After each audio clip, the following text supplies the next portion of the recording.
Dakle, ljudi, ono što se odigralo na relaciji Beograd-Tivat-Gostun, Špiljanj-Jabuka, jeste klasičan prikaz toga kako izgleda politički obračun na koži običnih ljudi. Priču počinjemo ne u Podgorici, ne na samitu, nego u jednom avionu koji je sleteo na aerodrom u Tivtu. Crnogorska policija i Agencija za nacionalnu bezbednost su tamo u sredu, 3. juna, zaustavile čarter let i vratile ga za Beograd. Na tom avionu je bilo 87 muškaraca. Kako su prenijeli pojedini srpski mediji, a prenosi Deutsche Welle, riječ je o ekipi za specijalne zadatke predsjednika Aleksandra Vučića i njegove Srpske napredne stranke. Za sada nema dodatnih javno potvrđenih izvora ko je tačno organizovao let, ali je izvesno da se radilo o ljudima bliskim Aleksandru Vučiću. Neki izvori navode da su oni planirali da organizuju skupove podrške Vučiću tokom njegovog boravka na samitu EU Zapadni Balkan u Tivtu. Cilj je bio jasan, da se stvori utisak da srpski predsjednik uživa ogromnu podršku građana Crne Gore.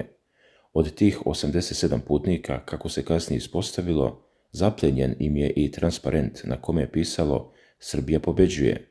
To je, podsjetimo se, slogan pod kojim Vučić vodi borbu protiv studenata u Srbiji, koji protestuju već 1,5 dana. Ovi momci su htjeli da taj transparent razviju na crnogorskom tlu. Sada dolazimo do prvog velikog obrta. Čim je avion vraćen, Beograd, kako navode, je uveo takozvane recipročne mere i tu priča postaje ozbiljna. Tokom četvrtka, 4. juna, na graničnim prelazima između Srbije i Crne Gore, to su Gostun, Špiljanj i Jabuka, stvorile su se kilometarske kolone. Ljudi su čekali satima, neki su se jednostavno krenuli i vratili u Crnu Goru jer nisu mogli da izdrže. Ali to nije sve. Prema medijskim navodima, srpska strana nije samo usporila protok, oni su uveli detaljne bezbednosne provere za sve crnogorske državljane koji su pokušavali da uđu.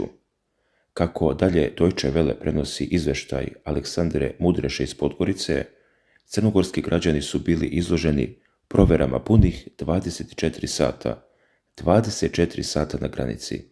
Zamislite tu sliku, porodice, starci, deca, ljudi koji idu na posao, kod rodbine, na putovanje, svi staju satima. Dalje, kako se navodi, stanje na granicama se normalizovalo tek kada su se službenici Srpske bezbednosno-informativne agencije BIA povukli sa prelaza i kada je Vučić iz Tivta lično pozvao državne organe Srbije da puste crnogorske građane. Ovo je ključni moment. Vučić je morao lično da interveniše da bi se kolone rasterale. To znači da je odluka o blokadi granica stigla sa samog vrha, ali i da je Vučić procenio da je to više škodilo nego koristilo. Ko je sve stradao u ovoj graničnoj odmazdi? Evo konkretnih primjera. Dakle, autobus sa 20 korisnika doma starih iz Bijelog Polja vraćen je sa prelaza Gostun. Ljudi koji su išli na izlet u Srbiju nisu uspjeli ni da uđu. Autobus pun dece iz kulturno-umetničkog društva iz Kotora zadržan je na granici duže od 5 sati. 30 crnogorskih državljana, isključivo muškaraca, zadržano je na beogradskom aerodromu. Pušteni su tek posle detaljnih kontrola. Ne idemo dalje dok ne kažemo i ovo. Dvojici crnogorskih državljana je ulaz u Srbiju potpuno zabranjen. Prvi je Blažo Rađenović, potpredsjednik crnogorskog opozicionog građanskog pokreta URA. Drugi je Nikola Terzić, bivši direktor crnogorske policije koji danas predaje na jednom fakultetu u Beogradu. Obojici je zabranjen ulazak iz razloga zaštite bezbednosti Srbije i njenih građana. To je zvanično objašnjenje. Dakle, ovakvi potezi odmah stvaraju jednu vrstu zaleđenog rata. Kada država kaže ne možete da uđete, to nije samo administrativna mera, to je poruka svima koji su na bilo koji način kritični prema vlasti, a pogotovo ako ste bili na visokim funkcijama u susednoj zemlji. A sada dolazimo do najzanimljivijeg dela. Kako je na sve ovo reagovala crnogorska vlast, odnosno nije reagovala? Kako se navodi, najviši zvaničnici Crne Gore, predsjednik Jako Milatović, premijer Milojko Spajić i predsjednik parlamenta Andrija Mandić nisu rekli ni jednu jedinu reč, ni o pokušaju desanta na Tivat, kako je to opisala opozicija, ni o maltretiranju crnogorskih građana na graničnim prelazima. Oglasila se opozicija. Građanski pokret URA je osudio očigledne pokušaje destabilizacije Crne Gore. Iz URE su poručili da Crna Gora ne sme da ćuti na postupke kojima se njeni građani diskriminišu ili izlažu politički motivisanom maltretiranju. Pozvali su nadležne institucije da zaštite prava građana. Dalje, Demokratska partija socijalista, DPS, najjača opoziciona stranka, otišla je korak dalje. Oni su saopštili da je sve ovo samo potvrda potrebe Vučića da po svaku cenu bude u centru pažnje i da jeftinim manipulacijama skreće pažnju sa činjenice da je Srbija, zahvaljujući njemu, na periferiji Evrope. Oštrije od toga, DPS je optužio crnogorsku vlast da se boji da išta kaže Vučiću. Navode da takvo ponašanje ostavlja utisak da se državni interes i potreba da se javnosti objasne važne bezbednosne odluke podređuju strahu od reakcije zvaničnog Beograda. To je, kažu, porazna slika političke samostalnosti onih koji su građanima obećavali nezavisnu i odgovornu državnu politiku. Ova tišina iz Podgorice je ono što najviše boli. Kada vam susjedna zemlja vrati avion sa vaše teritorije, a vi ne kažete ništa, kada vaši građani stoje na granici 24 sata, a vi ne kažete ništa, kada vam zabrane ulazak bivšem direktoru policije, a vi dalje ćutite. Tu se ne radi o diplomatiji, tu se radi o političkoj kapitulaciji pred većim igračem. A jedino ko nije ćutao osim opozicije bila je Evropska komisija. Oni su pozvali Srbiju da normalizuje stanje na graničnim prelazima. To se na kraju desilo, ali tek nakon Vučićeve lične intervencije. I šta na sve ovo kaže čovjek oko koga se sve vrti? Aleksandar Vučić je stigao na summit i odmah izašao pred novinare. Njegovo objašnjenje za čarter let sa 87 putnika je sljedeće. Neko iz njegovog okruženja je organizovao taj let. Neko ko je želeo da mu boravak u Tivtu bude prijatniji. Vučić nije želeo da kaže ko je to tačno uradio, tvrdeći da je to unutarpartijska stvar, ali je priznao da je to bila velika politička greška za koju će on, kako je rekao, platiti političku cenu. Dalje je rekao, priče o destabilizaciji Crne Gore su besmislene, to je, kaže, njegova i njihova stvar. Dodao je da ovi ljudi nisu napravili nikakav kriminal, da nisu došli naoružani, da nisu imali oružje, da ništa ružno ili uvredljivo. A za transparent, Srbija pobeđuje, rekao da je to lepa poruka.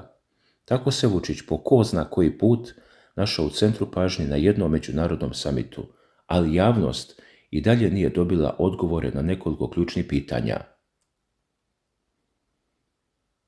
Prvo, šta su tačno njegove pristalice tražile na događaju koji se odigrava pod najvećim mogućim merama obezbeđenja? Drugo, ko je tačno organizovao i finansirao sporni let za Tivat? Treće, kako će se ova odmazda prema crnogorskim putnicima odraziti na odnose dve zemlje koji su i onako svako malo usijani, iako građane povezuju brojne poslovne, porodične i druge veze.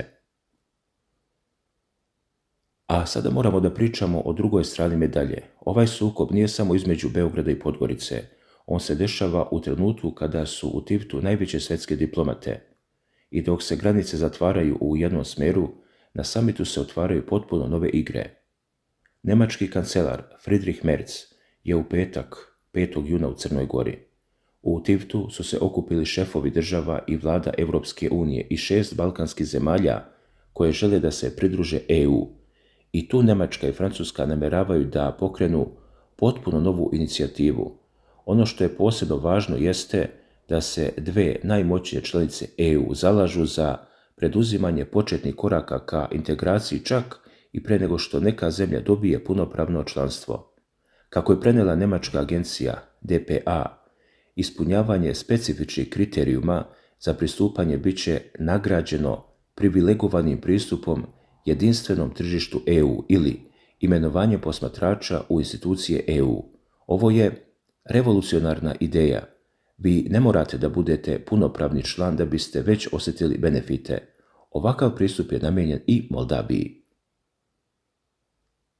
Na drugoj strani Ukrajine je druga priča. Za Ukrajinu je Merz prvobitno predložio pridruženo članstvo, oblik light članstva u EU, ali Ukrajina to odbacuje i insistira na brzom, punopravnom članstvu. Njemačka agencija naglašava da se Merzova inicijativa za Ukrajinu mora posmatrati odvojeno od zajedničkog njemačko-francuskog napora za Zapadni Balkan. Zamislite ljudi ovu sliku. Dok se Vučić sukobljava sa Crnom Gorom oko graničnih prijelaza i aviona sa 87 putnika, dok crnogorski građani stoje u kolonama, Njemačka i Francuska smišljaju kako da ubrzaju proces pridruživanja i sve to u Tivtu. Ali postoji još jedna mnogo mračnija strana ove priče. Bezbednosna, prema izvještajima koje prenosi agencija AFP, obavještajna služba Srbije savjetovala je predsjednika Vučića da ne prisustvuje samitu. Razlog? Neprijateljske aktivnosti stranih obavještajnih službi i kriminalnih klanova u Crnoj Gori. Srpska služba je upozorila da bi Radoje Zvicer, navodni vođa jedne od najvećih crnogorskih kriminalnih bandi, trenutno mogao biti u zemlji. I ne samo to. Srpska obavještajna služba optužila je crnogorske vlasti da nisu adekvatno obezbedile samit. Ovo je ozbiljna optužba koja sugeriše da bi srpski predsjednik mogao biti meta u Tivtu. Međutim, predsjednik Savjeta EU Antonio Costa je na zajedničkoj konferenciji za novinare sa Vučićem u Beogradu rekao nešto sasvim suprotno. Costa je izjavio: imamo puno poverenje u crnogorske vlasti. Dakle, ovdje dolazimo do klasičnog raskola između onoga što Beograd tvrdi i onoga što Europa vidi. Beograd kaže: crnogorska bezbednost nije dobra, postoji prijetnja po Vučića. Europa kaže: mi verujemo Crnoj Gori. Ko je u pravu? Nije toliko ni bitno. Bitno je šta ovakve izjave rade. One stvaraju klimu u kojoj je svaki potez dve zemlje pod sumnjom, a u takvoj klimi ovaj avion sa 87 ljudi postaje mnogo više od aviona. Dragi gledaoci, i za sami kraj stiže i zvanični stav Informera.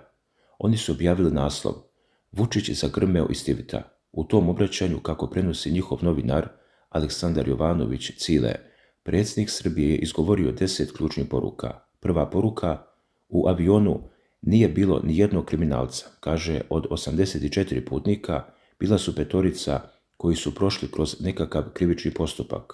Suptilna razlika. Ne kaže da niko nije imao dosije, kaže da nije bilo ni jednog kriminalca. To je pravna, a ne činjenična izjava. Druga poruka: ne otimamo mi Crnu Goru, vi nama otimate Kosovo. Ovo je direktna i veoma oštra poruka upućena crnogorskoj vlasti. Neću da prihvatim odluku o nezavisnosti Kosova i Metohije, rekao je Vučić. Treća poruka se tiče nereda 15. marta. Vučić tvrdi da je u tim neredima učestvovalo 2000 Crnogoraca koji su, kako kaže, učestvovali u pokušaju rušenja ustavnog poretka. Četvrta poruka: crnogorska mafija ubila 135 ljudi u Beogradu, precizira Vučić. Nisam rekao da su došli iz Crne Gore, jer su to kriminalci, ali rekao da su ubijeni ljudi koji su došli odavde. Peta poruka: nemam račune, vile, brodove. Narod zna, kaže da ja nemam račune ovdje, brodove, vile. Šesta: trudimo se da imamo najbolje odnose, uprkos hibridnom ratu koji, kako tvrdi, vodi deo podgoričkog establishmenta i medija. Sedma: uhvatite ih u laži, oni nastave da lažu. Zaborave na Jovanjicu pa dođe druga, treća laž.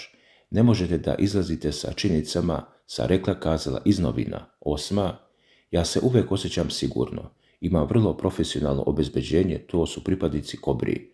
Deveta: Evropska unija nam je najvažniji partner i tu daje konkretan broj.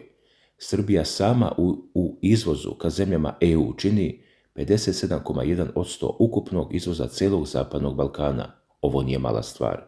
Ovo je ekonomska težina koja objašnjava zašto se Vučić ne boji da pritiska granicu. 10. poruka: mene su sačekali sa pomaže Bog gospodine Vučiću, gospodine predsjedniče. Slikali su se sa mnom, sve bilo potpuno lepo i potpuno normalno. Dakle, ove dve stvarnosti, ona koja prikazuje Deutsche Welle i ona koju prenosi Informer ne mogu biti udaljenije, dok Deutsche Welle piše o maltretiranju na granici, četvoročasovnim čekanjima, zabranama ulaska političarima i tišini crnogorske vlasti, Informer prenosi kako je Vučić dočekan sa pomaže Bog i kako se svi slikaju sa njim. I evo nas na kraju ovog dela priče. Imamo avion od 87 muškaraca, imamo granične prelaze na kojima crnogorski državljani čekaju 24 sata, imamo dvojicu zabranjenih političara, imamo evropske lidere koji dolaze sa novim planom za Balkan, imamo obavještanje upozorenje o kriminalnim klanovima i imamo potpuno ćutanje crnogorskog vrha. Dakle, ovo nije sukob, ovo je taktika. Jedna strana udara tamo gdje druga najviše osjeća, druga strana ćuti jer možda nema čime da uzvrati, a treća, Europa, gleda i meri ko je koliko stabilan partner. Ono što slijedi jeste pitanje koje niko još uvijek nije postavio javno. Ako Crna Gora ne može da zaštiti sopstvene građane na granici susjedne države, kako će onda da zaštiti evropske granice kada uđe u EU? I dok vi razmišljate o tome, Vučić već sedi za stolom sa Mercom, Macronom, Koštom i von der Leyen. Na marginama samita planiran je poseban sastanak.